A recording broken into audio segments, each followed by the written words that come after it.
ব্যাপার, বাইরে থেকে আসলাম, মন খারাপ কেন? আর বইলো না, জীবনে পড়ালেখা করে কি করলাম। কেন, কি সমস্যা? আমার এক বন্ধুর সাথে দেখা, বাল্যকালের বন্ধু।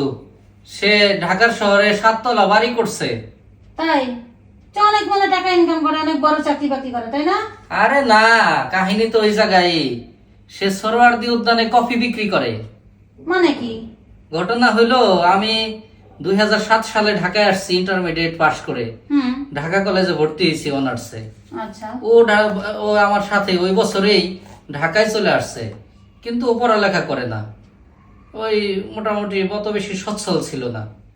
এখন সে ওই সময় থেকে সরোয়ার্দী উদ্যানে কফি বিক্রি করে। তাই? কফি বিক্রি করে ঢাকায় 7 তলা বাড়ি? স্পেশাল কফি বানায় ওরে, মোটামুটি মানুষ ফোন টোন দিয়ে তারপরে কফি খায়। আচ্ছা, তাও আচ্ছা। কাজ করে কতটুকু, এই আসরের নামাজ থেকে এশার নামাজ পর্যন্ত। তাতে মোটামুটি ওর প্রতিদিন 5-7 হাজার টাকা ইনকাম থাকে।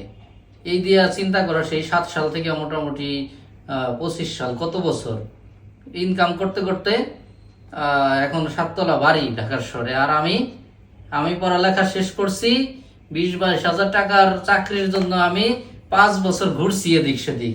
চাকরি পাওয়া কি এত সহজ কথা? এতে পড়ালেখার দোষ দিয়ে কি লাভ? তোমার তো কত বন্ধু আছে ভালো ভালো পজিশনে, তোমার সাথে তো পড়ালেখা করছে তারা, তা পড়ালেখার দোষ দাও কেন?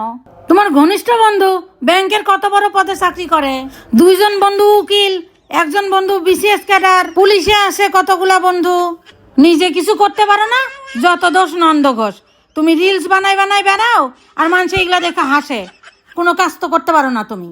তুমি এক কাজ করো, ওই যে কফি যে বানায় না, তার কাছে ট্রেনিং দেওয়া 6 মাস, তার সাথে কফি বিক্রি করো গা, সেটাই ভালো হইব না তোমার জন্য। আর কি করবা, কোনো কিছু তো পারো না করতে, তোমার কামের তো করার মুড নাই। তা অবশ্য খারাপ বলো নাই, কোনো কাজ রে ছোট করে দেখার কিছু নাই। ওই ওই কামই করা লাগবে। ওটাই করো গা, আর কি করবা।